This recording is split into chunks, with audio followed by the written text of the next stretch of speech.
Hello and welcome everyone. My name is Maggie. I am a volunteer with the Foundation for Inner Peace, and I am your facilitator today. Thank you for being here for our workbook discussion group. So thank you to everyone present currently live and to those who will be watching later. Hello to you as well.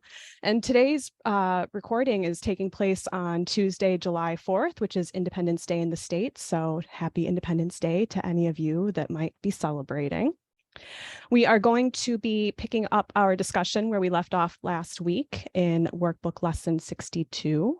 But before we do that, we are going to just take a moment to get quiet, go to the quiet center, and just prepare ourselves for this time together. And so if you'd like to go ahead, close your eyes, whatever is comfortable for you. And take some slow, deep breaths.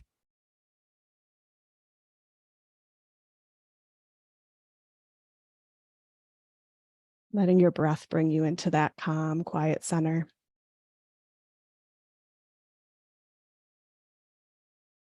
Remembering that this space is always here for us, as we are reminded in the text. In the section, I need do nothing.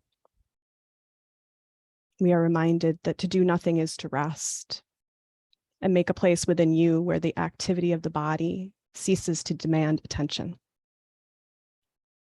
Into this place, the Holy Spirit comes and there abides. He will remain when you forget, and the body's activities return to occupy your conscious mind. Yet there will always be this place of rest to which you can return. And you will be more aware of this quiet center of the storm than all its raging activity. This quiet center, in which you do nothing, will remain with you, giving you rest in the midst of every busy doing on which you are sent. For from this center will you be directed how to use the body sinlessly.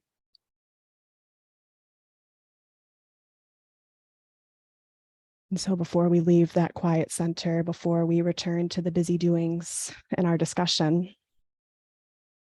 we might let ourselves remember the truly helpful prayer in order to guide us in our interaction.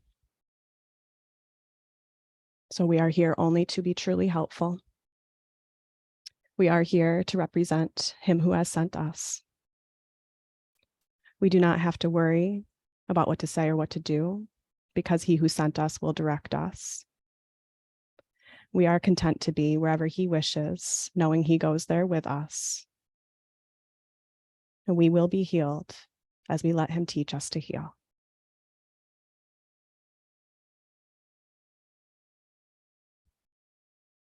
And when you're ready, you can come back to the space, open your eyes, and join your brothers and sisters in Christ.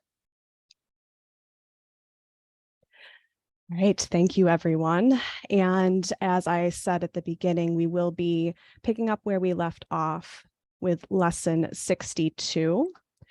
As we left off last week, we actually did read the first paragraph of lesson 62, but we have a habit of sometimes going through and reading the entire lesson before we start to discuss it. And so I thought we would go ahead and take the opportunity to do that right now to get us started. And it tends to be nice. I see Johanna sometimes has a couple people go back and forth just to get us through the lesson initially, and we'll hold off on discussion until we have read the full thing, and then we can go back through and discuss each paragraph as we go. So if a couple people don't mind alternating paragraph by paragraph just to read the entire lesson 62. Is there any volunteers for that? Okay, we got Sharon, and no one else is raising their hand, but Johanna, do you mind reading? All right, so Sharon, if you'll start with paragraph 1 and then Johanna paragraph 2, I'll just get my screen shared here. And then so on and so forth, and we will hold off for discussion until the end. Okay, do you see that? All right, whenever you're ready. Oh, I had to unmute myself. I had already started. Lesson 62. Forgiveness is my function as the light of the world. It is your forgiveness that will bring the world of darkness to the light. It is your forgiveness that lets you recognize the light in which you see. Forgiveness is the demonstration that you are the light of the world. Through your forgiveness, does the truth about yourself return to your memory.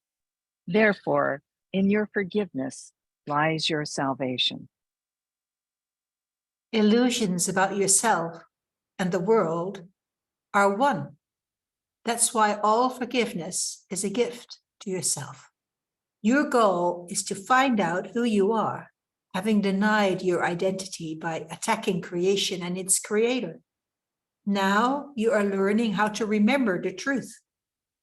For this attack must be replaced by forgiveness, so that thoughts of life may replace thoughts of death.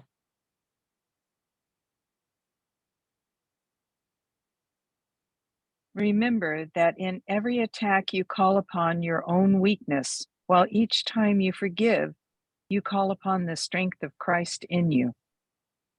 Do you not then begin to understand what forgiveness will do for you? It will remove all sense of weakness, strain, and fatigue from your mind. It will take away all fear and guilt and pain. It will restore the invulnerability and power God gave his Son to your awareness.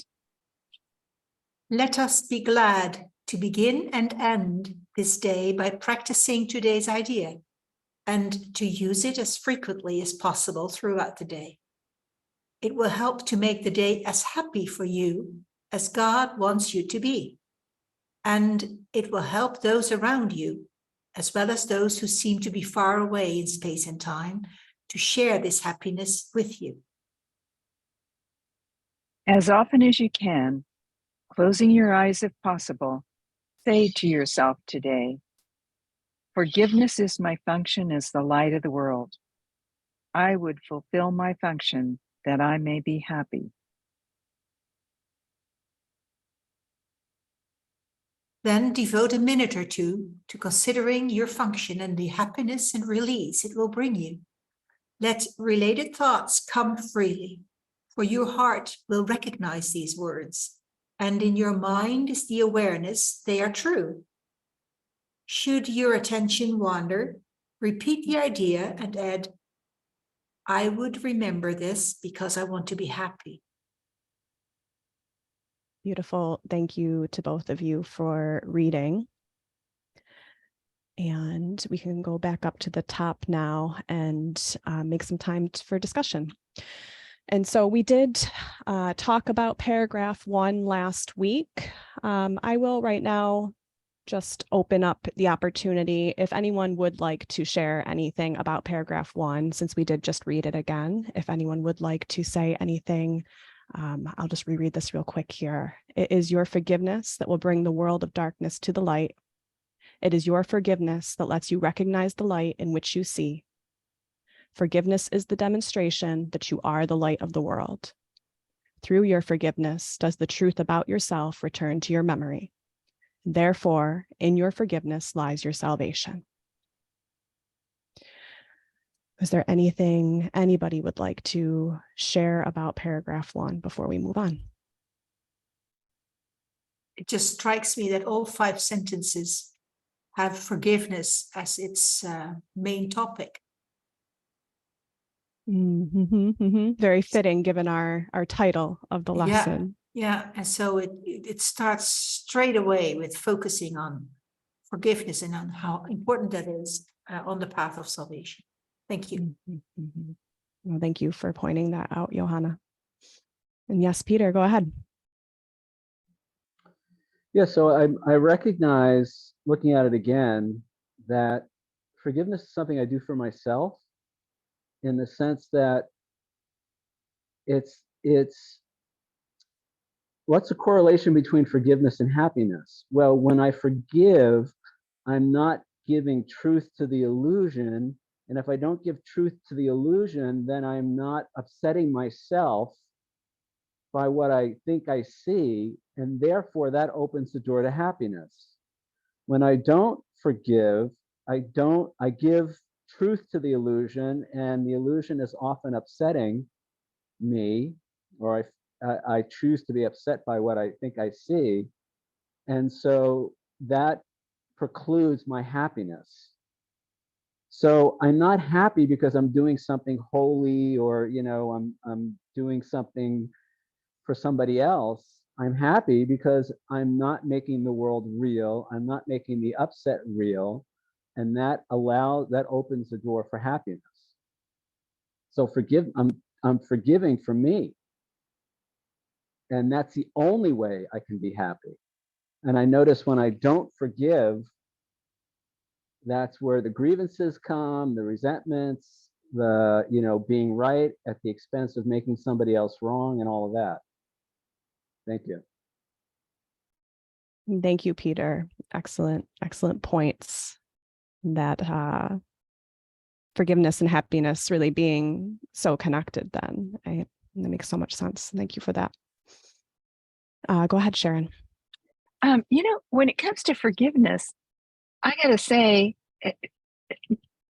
inside me, I'm thinking, I don't know what I have to forgive. I feel like I don't hold anything against anyone or anything. And I really kind of think that's one of the ways that my ego does. You're okay in that area. You don't need to forgive anyone, Yeah. It's amazing. I know there's stuff I need to forgive and people I need to forgive, but I have no clue who they are. Well, thank you for sharing that, Sharon. I'm sure there's some people that could relate to it, and it could be helpful to hear then, right? So that people do not feel that they are alone in that experience. I know I remember, we've got a couple hands here, but I'll just share really briefly. I remember a point in my forgiveness practice where I recognized that the thoughts I was holding just about myself moving through my day were opportunities to practice as well, because I had really spent the initial practicing hitting those obvious grievances with other people. Right? The workbook really helps us to see those quickly, and they're pretty obvious, like I said. So I kind of picked those off from the start. And it was actually listening to the Miracle Voices podcast and listening to Judy where I started to really kind of recognize there was another layer that, my ego was not, it was not going to point me in that direction for sure. But thank you for sharing that. So we have Megan and then Lizette. I'm right there with you, Sharon and Maggie. It's the ego told me, you're just fine. You're doing really great, and you're great to people, and and I realized that it was those situations where I was upset or things weren't working out, and I realized that the biggest forgiveness was of myself. That when I was upset or something, it started with me. There was something in me that I was judging or not forgiving or being very ardent about. You have to do this for this to happen, or you have to be this way for the world to accept you. And I like what you said, which is you don't know the layers until you are open to saying, okay, I don't know. Like, I really don't know. So now I'm going to allow myself to witness what I'm doing, what I'm saying, what I'm seeing, what I'm judging, who I have any friction with at all, any tiny friction. It doesn't have to be a big one. You don't have to have it smack you in the head. You can just have it just irritate you a teeny bit, or touch you. And I find it nice that when you get down to the touching phase versus smacking you in the head, or like, but it's really nice. You go, okay, now I can see that there's stuff I need to work on. And I really appreciate what you said, which is no matter how much you think you're doing fine, you wouldn't be here. Yeah, exactly. You're working so hard at this. Exactly. I really appreciate it all. Oh, thank you, Megan. Those are some great points. I really loved how you reminded us all that it'll be revealed to us if we really are willing. If we'd like to see it, right? If we ask for help with that, even that can be brought to our attention. So thank you for that share. Go ahead, Lizette.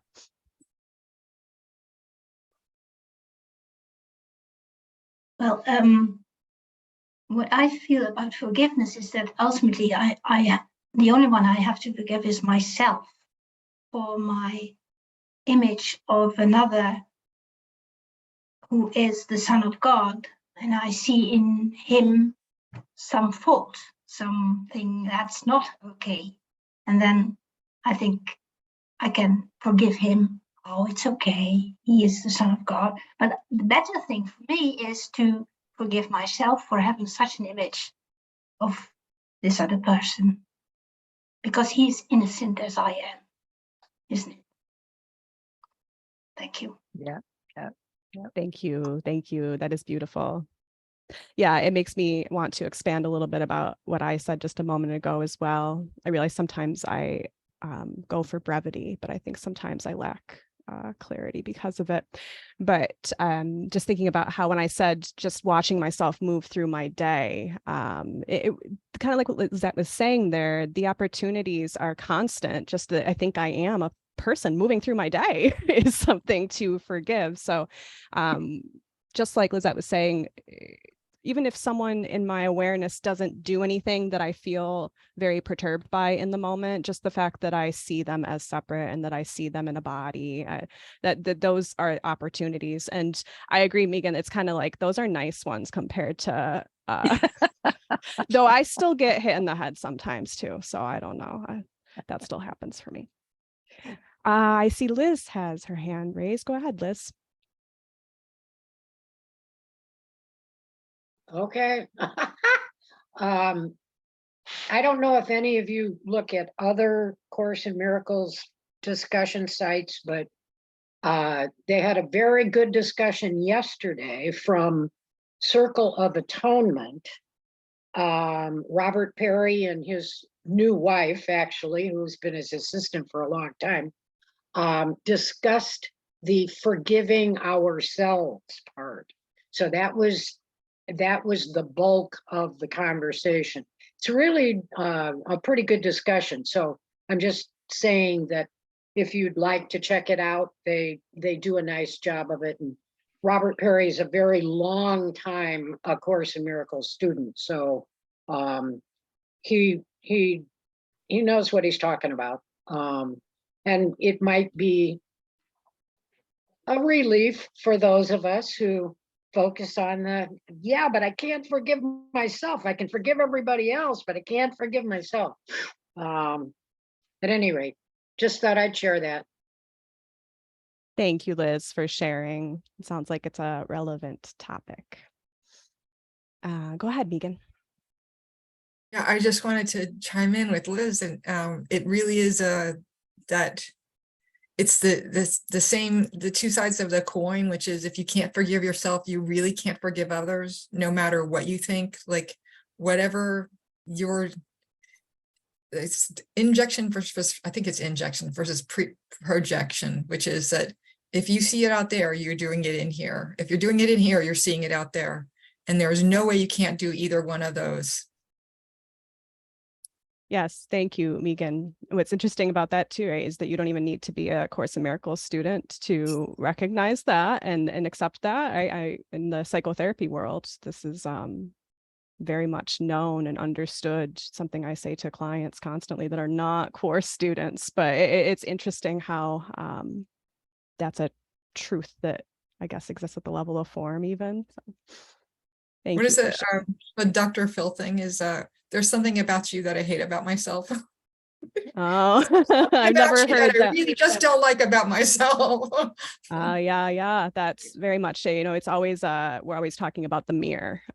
Everything is very much a mirror opportunity for us. So very similar idea. Thank you. And go ahead, Peter. Yeah, I was just going to say that the joys of projection. Somewhere in the Course, I have to find where it is. I think he says the only way we can forgive ourselves is by forgiving another.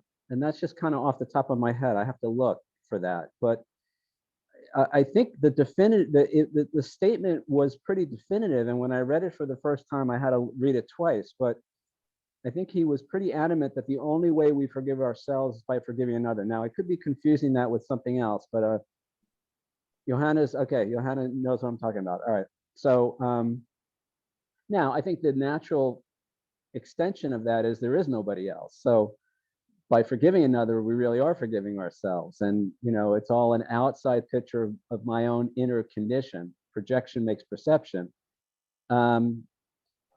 So keeping that in mind, then it makes more sense. That's it. Thanks. Yeah, thank you, Peter.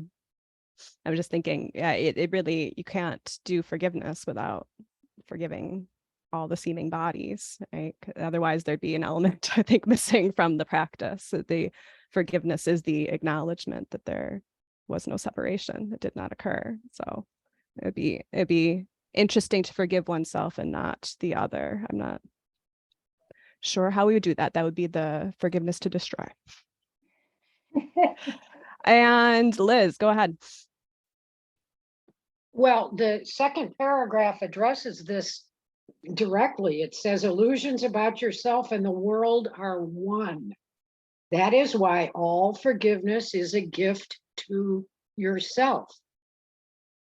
And then your goal is to find out who you are. So, but I mean, that's directly from this lesson. But what I wanted to point out is that, and I may be wrong, and I invite anybody to disagree with me, but it seems to me that not everything has to be forgiven. It's whatever you're reacting to. You know, if somebody does something and it doesn't make you angry, doesn't make you hurt, doesn't make you sad, doesn't make you anything at all, then just let it go. It's not something I've got to go forgive that person for breathing or being in a body or having messy hair. I mean, so there's a lot that, you know, if it's level 2, that's fine, you know, but if somebody's not bothering me, if I have no reaction to the way someone is being or behaving, then it's not something that I feel I have to forgive. It's just, hey, we're all here and you're allowed to be here and I'm allowed to be here. And if there's a way I can join with you, great, you know, anyway. Thank you for sharing your thoughts, Liz. I like how you brought us to paragraph 2 there and pointed out that there is obviously some answers, some continuation of what we're talking about in that paragraph. And so we can move forward into that with others as well if we'd like to.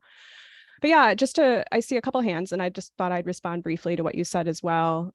You know, I really agree with you wholeheartedly that our upset is always our clue, that practicing forgiveness would be helpful, right? Like any level of upset at all. You know, to the notion, I think, you know, that was a response to me in talking about forgiving someone that might just be in my space, but not necessarily bothering me.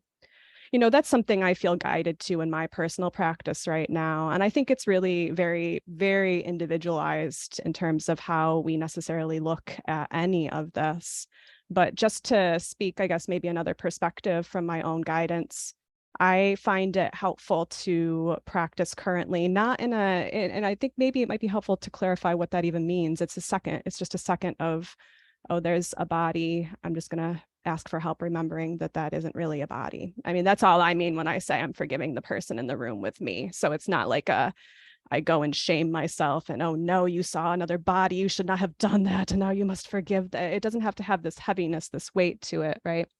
But it's just this something I felt guided to as I've been more and more asking spirit to help me remember that I am dreaming a dream, like more consistently throughout the day. I'd like to just remember that.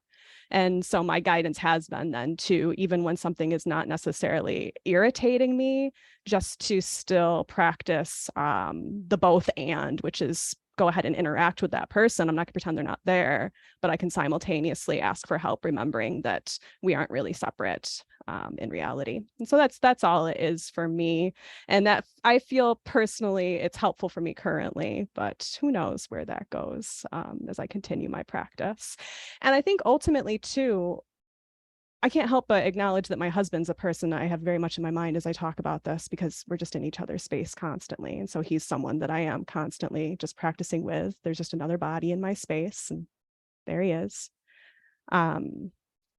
It's like, even though he's not necessarily doing something right now bugging me, if I let myself just keep being like, oh, I love this interaction between these bodies, like we will be separated one day. One of us is going to go before the other. And I think that ultimately for me too is, it's like, I'm not upset about that already yet, but that'll come if I don't do this practice now. And I guess that's kind of a way that I look at this as well. I think someone's hand went down. I can't remember who it was, but Megan still got a hand up. So we'll go ahead to Megan. Well, I had two things. One was a response to yours, but the first was to Liz. That I keep hearing this, that's level 2. So could somebody clarify for me when people keep saying that's level 2 or that's a different level? I'm like, okay, have I missed something? Did I not get far enough in the book that people are talking about levels? Okay. So the level 1, level 2 discussion. Does anybody wish to answer that for Megan? I can do that if no one else would like to. No, but I want to hear it. I want to hear the answer also. Okay. I'm with Megan. Okay. All right. I got a couple. Lizette, are you saying you just want to hear it too? Or are you saying you want to go? Okay. All right. So I believe, someone can correct me if I'm wrong about this, but my level 1, level 2 understanding comes from Ken Wapnick. And I don't know if those terms are even from him or exactly if they're right in the course or not. I often acknowledge here that I don't consider myself a course scholar, very much an experiential person who really enjoys reading the book also. But if I use any incorrect terminology here and anyone knows it, they can feel free to correct me and I will not mind. My understanding is that level 1 is to refer to heaven, the state of non-duality, the reality from which we think we have been lost and separated. And I believe Ken talked about this. Again, I don't know if he originated this, but Ken, I know, talked about it to help us understand why the Course seems to be contradicting itself sometimes. He talked about how it seems contradictory if you don't understand that there are these 2 levels that could be talked about. And so sometimes there are what we call level 1 statements, which are purely non-dualistic statements, things like there is nothing outside of heaven, there is only love, there is only God. These kinds of statements that don't really speak to the experience that we seem to be having in the dream, but that we are told are our reality. And so sometimes the Course makes those types of statements. And if we are all talking to each other here and someone says something like, well, we should all just remember that in reality, it didn't happen, like that's a very level 1 statement. Now, level 2 is the level of form, the level of separation, the level where we seem to be existing in the dream. It's the level of bodies. And this is where we sometimes have statements then in the Course about how God misses his sons, God is waiting for his son, God sent the Holy Spirit to his son, right? We have these acknowledgement of the dream. And again, if you didn't understand the level 1, level 2, you'd think, well, how can the Course be telling me that this didn't happen and yet God misses his son and is trying to bring his son back? So that is my understanding of why we make those distinctions between level 1 and level 2 statements. Anybody want to add to that at all? I know, Peter, you have your hand raised. I don't know if you're responding to this or if you have something else. That's a something else. Okay. Anybody else want to say anything about level 1, level 2? Go ahead, Megan. Oh, so the second thing I was going to say beyond the level 1, level 2 is that I went dancing last night and I had to walk in to like a huge place with a bunch of people I didn't know from a bunch of different countries that didn't necessarily speak English very well. And my sister helped me, although I don't think she knew she was helping me, but I started realizing that they were in just the same place I was, which is they didn't know how to walk up to you and say, hi, my name is so-and-so. And then I started realizing that not that so much this is a dream, but we're dreaming together at this point, and we do have to make connection. And at some point, I just dropped all defenses and I was able to walk in and just start introducing myself around. And it was very powerful about forgiving myself for having this wall up because it was such a foreign situation. And that's all I wanted to say. Oh, well, thank you. Thank you for sharing that. I enjoyed getting to hear that. It's a beautiful example. Now, there's some hands raised, and at this point, I am not sure if anyone else was trying to respond to the level 1, level 2. I'll just go at the order that the hands are raised. Or Keith, you want to go ahead? You're kind of identifying yourself now. Yes, I just wanted to say that I listened well to everything you said, and it fits with everything I've read. So I thought it was a very good explanation. Thank you, Keith. I appreciate that. That's Keith being another student of Ken. I appreciate the rubber stamp. All right. Now we'll move forward. Peter, go ahead. Well, I just want to, I think Liz might be responding to level 1 and level 2. Oh, okay. Thank Just wanna you. check. Yeah, Liz, are you wanting to respond to that conversation before we move on? Yes. Simply put, in my, and yes, I agree that you did a good explanation of the way Ken Wapnick describes it. But you may have heard the term metaphysics. Well, meta means beyond.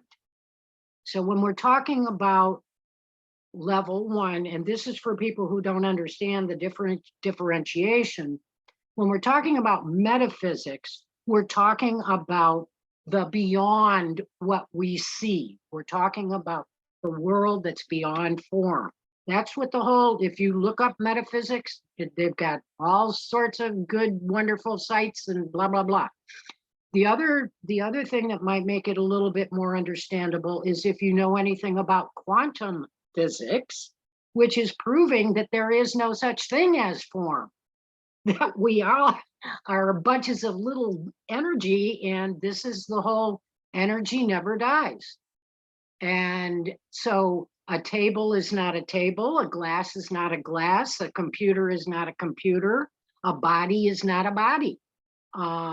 So quantum physics and metaphysics, there's a lot more written about them than the non-duality and duality. But if that helps at all, or perhaps it makes it more confusing. I don't want to confuse people. I just want to give them a little bit better understanding. But as far as I'm concerned, as long as I have to take a shower and brush my teeth and eat and go to the bathroom and whatever else I have to do, I'm level 2. And all of the other thing I wanted to say was the huge majority of all of A Course in Miracles, Jesus is speaking in metaphor so that we understand it, because we are in the level 2 experience. So he is talking to our individualized selves and trying to say that in the ultimate reality, we are all one. In the ultimate reality, we are the Son of God. In the ultimate reality, there is no sin, etc., etc., etc.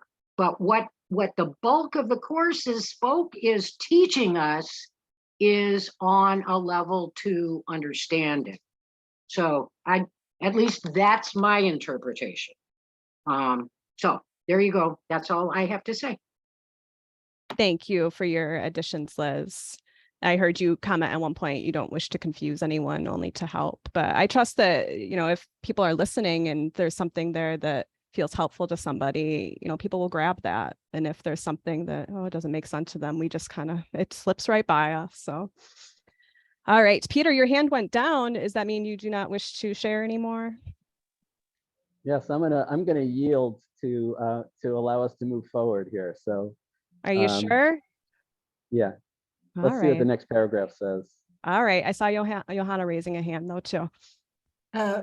Yeah, real quick, on the Facebook group page, Let's Discuss A Course in Miracles, there's a section called Guides, and in the guides is the section called Frequently Asked Questions, and in there is an article about level 1, level 2.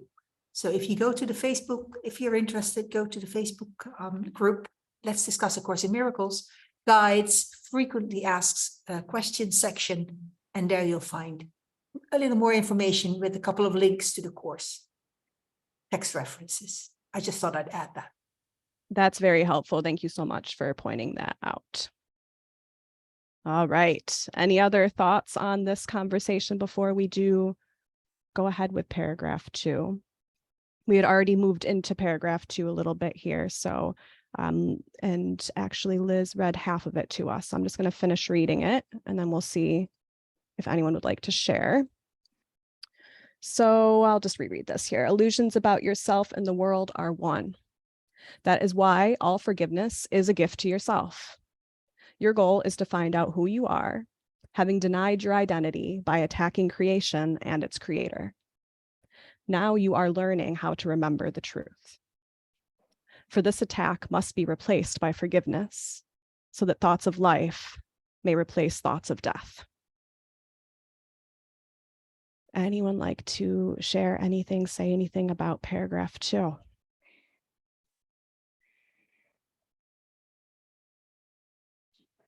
Go ahead, Johanna. Yeah, it's often puzzling, the attack, the mentioning of the attack, because I don't feel like I'm attacking. But the fact that I'm here means that I feel guilty about having attacked. And I've stuffed that away, I've repressed it. And so I'll see it outside of myself. People attacking each other or people trying to attack me or whatever. And so as long as I think in terms of attack or see cruelty or see, any of that, it's a sign that it's still in my mind and it comes up in the pace that the Holy Spirit feels I can handle. And so I can trust that if I'm willing to forgive, situations will come up where I will see that attack is an issue there, attack and guilt about attack. And so I can take it step by step in the undoing. Thank you. Thank you, Johanna.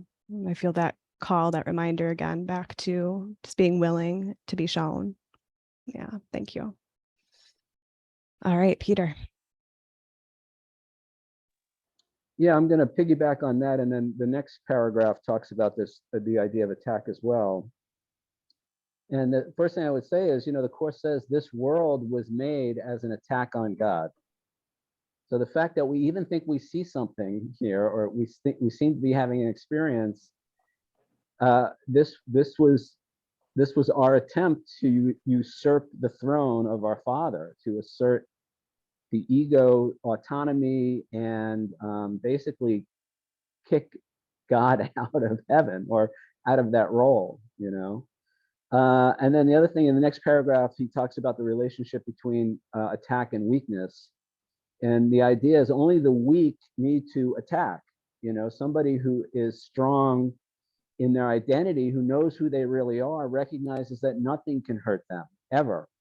And if nothing can hurt us ever, we can't suffer any loss, any damage, any harm, then there's no need to attack. There's no need to respond in any way other than what the Course calls a call for love, to respond to anything other than what the Course calls a call for love. So it's just so ironic, or maybe it's not, to think that we have these armies and these defenses and these weapons, and somehow we think that's what keeps us safe. Somehow I think that's what keeps me safe. And I had an experience recently with a family member who who believes in weapons and guns, and it was very interesting for me to work backwards from that and think how they must see themselves, and of course I'm seeing them through my own lens, and so just keeping in mind that that whenever I feel the need to respond, to attack, to defend, you know, it does say in my defenselessness my safety lies. It's all a sign of weakness, and the weakness only comes from one place, and that's me forgetting who I really am, my relationship to God, and to all that is. Thank you.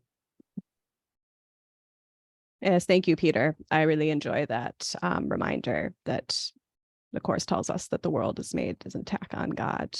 And it just felt like it tied very much so nicely to what Johanna was saying there about how we can feel sometimes not aware of that attack. Yes. Okay. Anyone else would like to say anything about paragraph 2, or would we like to move on to paragraph 3? Oh, go ahead, Megan. Does anybody else like have an issue with the word attack? It just I'm feeling resistance over here that I'm attacking anybody in my, but you know, it's just a you know, difficult concept. Sometimes you think, okay, I'm not doing anything actively that I know of, but I am underneath all the layers. Yeah, yeah, yeah. But Jesus also says in the Course, what isn't love is murder. I mean, I had a hard, I still have, you know, it's like, oh, really? Right, right. Yeah, No neutral, no yeah, neutral right, thoughts, right. nothing in It's between. either Yeah. one or the other. That's Yeah. right, Maggie. Thank you. No neutral thoughts. Yeah. And I think, Megan, your point, though, is well taken. I know Johanna has raised her hand to respond to you. I think because she was kind of making this point already as well, is it feels like a strong word, and our egos might have us feel that, oh, we're just nice spiritual people here, though. We're not attacking. So I think, again, we really kind of started this whole discussion today on that topic. Sharon brought that in right from the beginning. And so it is one of the sneaky ways, I guess, that we can have some of our forgiveness opportunities hidden from us, I suppose. Now, Johanna, did you put your hand down? Did you still wish to say something? Real quick, I'm not going to repeat what I said before, and Peter mentioned that the world was made as an attack on God. So whenever something happens that only slightly, I feel slightly irritated about, I can know this is the situation showing me the guilt that I have inside. I can just know because the Course tells me so. I don't know because I feel it, but I can know it because I've been told by the Course that that's the truth. And so I try to work with that in that way. And sometimes, you know, it helps, and sometimes I'm groping in the dark, but step by step. Thank you. I love I just feel the demonstration of trust when I listen to you say that. Thank you. Any other thoughts before we move on to paragraph 3? Go ahead, Lizette. I feel like trust is very important, but there is something to what you all are telling about which to me is just a story, and that's the story of ego having tried to conquer God or something like that. I'm not a really good Course student, I must admit. But to me, that's only a story, and it doesn't tell me anything. But what Johanna just said about when I am irritated just a tiny little about anybody or anything, that's to me the sign I am mistaken. Now this is a mistake, and sometimes I don't know what the mistake is, but that's the work I can do.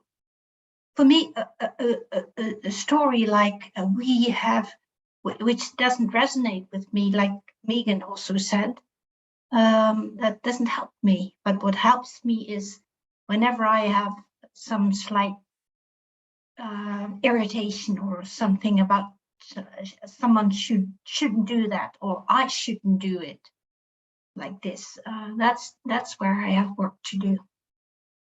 I hope you understand that I can't accept this story.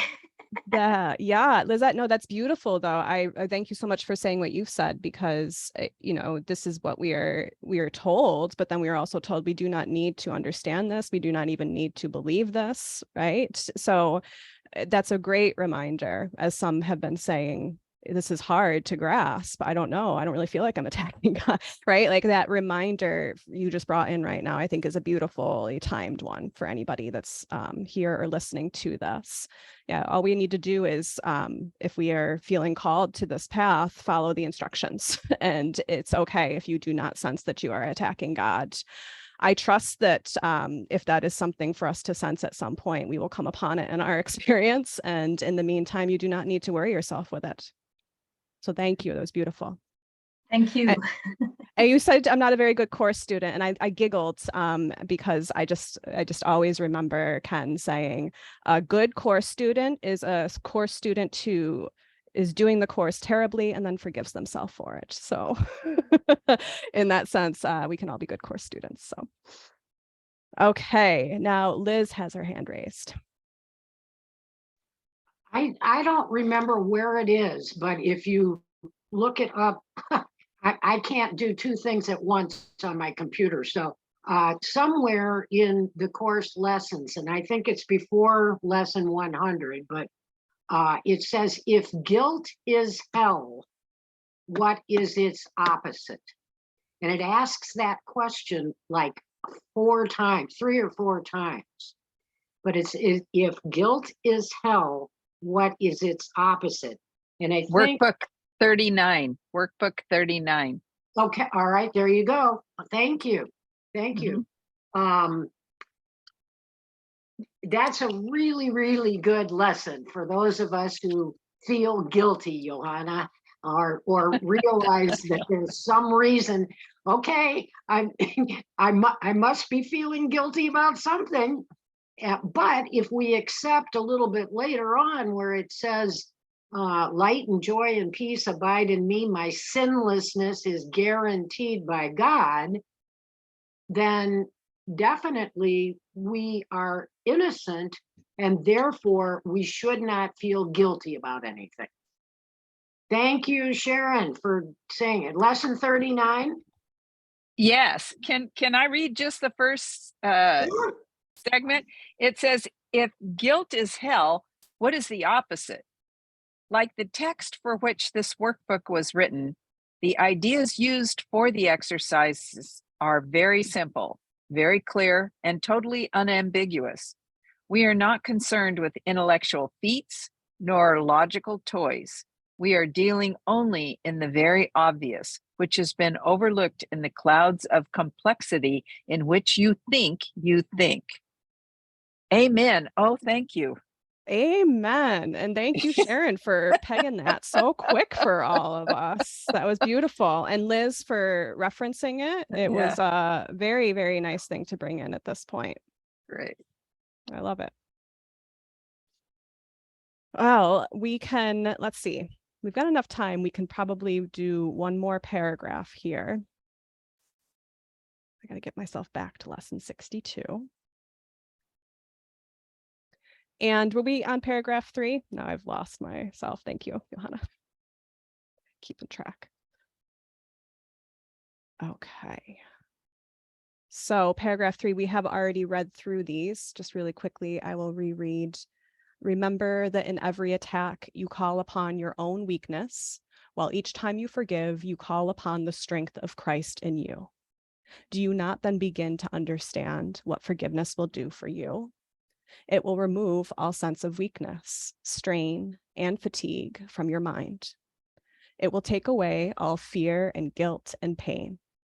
It will restore the invulnerability and power God gave his Son to your awareness. Oh, anyone like to say anything about this paragraph? That's beautiful. That's just beautiful. I agree. Anything in particular, Sharon, that feels beautiful to you?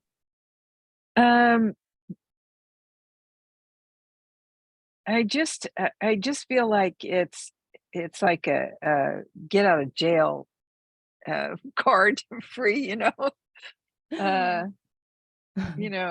go, get $200. It's just, I don't know. I just love how the Course takes care of everything. I just love that. Anyway.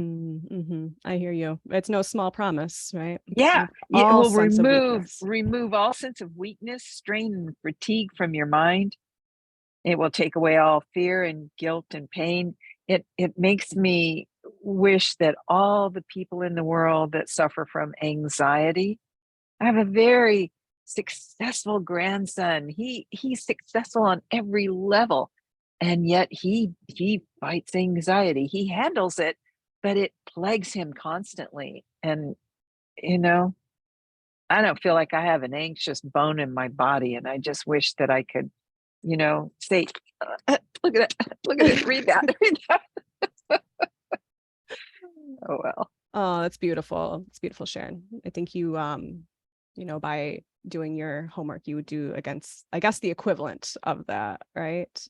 But man, do I just have to say to you, I love that you don't have an anxious bone in your body. I think I've got all of the ones that you were supposed to get in mine. Thank you for that. But Sharon, I believe you. When I listen to you, I'm like, man, Sharon is having just a little bit of a different experience than me, I think. All right. I see we have hands, Lizette and Megan. Yes. I'd like to see forgiveness as what is said in what is forgiveness in part 2 of the workbook. And then it said, forgiveness recognizes what you thought your brother did to you has not occurred. So this to me seems like a clean slate. And that's what this paragraph is about. It's a clean slate. Nothing happened. It's undone, and everything is undone. And so I'm in a present moment of freedom. And that's great. That's great. And it's what my own forgiveness, or what our forgiveness does, can work out. So I hope this is I make myself clear. Yes. I think you joined Sharon, right? And just in speaking to how beautiful that promise is there. Yeah, it's someone on one of the Miracle Voices podcasts brought in the fact that in golf there's a term called mulligan, and it means nothing ever happened. It's like God is constantly giving us a mulligan. Yes. Exactly. A do-over. Exactly. Yeah. I remember that episode, Sharon. Yeah, with no consequences. Oh, beautiful. Okay. Megan, you want to round us out? This is probably our last comment for today. I hope I'm not too off topic. I've been reading a book called Tribe, and it's by Tribe on the Homecoming on Homecoming and Belonging by Sebastian Junger. And somebody just put it on their Facebook feed, a page of it. I started reading it and I thought, oh my God, I got to read this book. So in it talks about our move from tribal society to built up society. And I'm going to read you a small part of it. Bluntly put, modern society seems to emphasize extrinsic values over intrinsic ones. And as a result, mental health issues refuse to decline with growing wealth. The more assimilated a person is into American society, the more likely they are to develop depression during the course of their lifetime, regardless of what ethnicity they are. Like corporate lawyers, they may have a harder time achieving the 3 pillars of self-determination: autonomy, competence, and community, and wind up with a higher rate of depression. it basically saying that a lot of the coursework, which is that we focus outward, like Sharon was talking about her son, your son, grandson. Who are you talking about? Grandson. I think she said. Grandson. Yeah. That the coursework is giving me some intrinsic abilities to feel stronger. Whereas when I was working, I was always looking out to work on this, and I would do a good job, or I'd get the magazine done, and I'd say, look at the cover, isn't this great? And look at all the stuff that I was just so happy with it, but it didn't fill anything up inside. And so the book actually goes, this book that I've been reading actually goes through all different scenarios of how the more we divorce ourselves from community and intrinsic things that feed us, Course in Miracles, God, the more depression we get, because we are no longer community. We're no longer with each other. We're no longer together. We don't need to hold each other accountable. I don't think accountability is in the course, but maybe it could be somewhere. But I thought it was really interesting because it just came up just before I was reading just before this, and I thought, wow, it's just so clear now why it's having an impact on me. Yeah, thank you for sharing that, Megan. I can hear the ties and what made you want to share that with us all right now.